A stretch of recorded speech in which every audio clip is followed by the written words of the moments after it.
You think becoming a wife starts when you meet your person, but my journey of becoming a wife and identity first, it started with God telling me to let go of everything that was blocking him.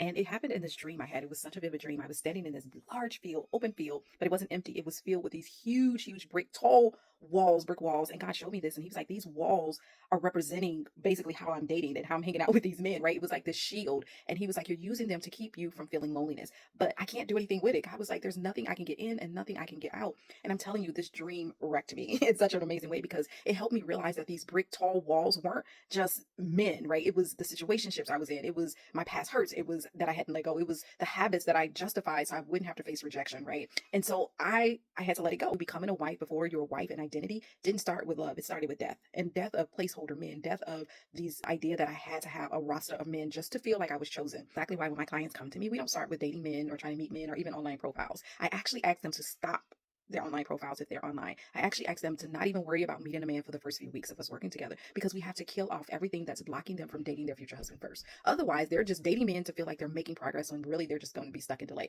And so before you meet him, we got to clear the fields. And when I say this to people, they're always like, oh, yeah, that's why I stopped dating. I got tired of the disappointments. So I just decided to focus on me. But what I'm talking about, this pause that I'm talking about, is not the same to what you're talking, right? This isn't about endless healing every wound before you meet him. This pause is about closing the love gaps that are still making it hard for your husband to find you. And guess what? It only takes a few sessions. It doesn't take 2 years of therapy. It takes a few focused coaching sessions where we identify the blocks, shift your presence, and that's it, right? Because when you release what was never meant to be a lifelong commitment, when you stop attracting temporary comfort, right, that you no longer date for validation and you start dating from identity, that's when marriage to the right person becomes inevitable. And this is exactly how I show my women to do it. Let me know if you have any questions in the comments that I can answer.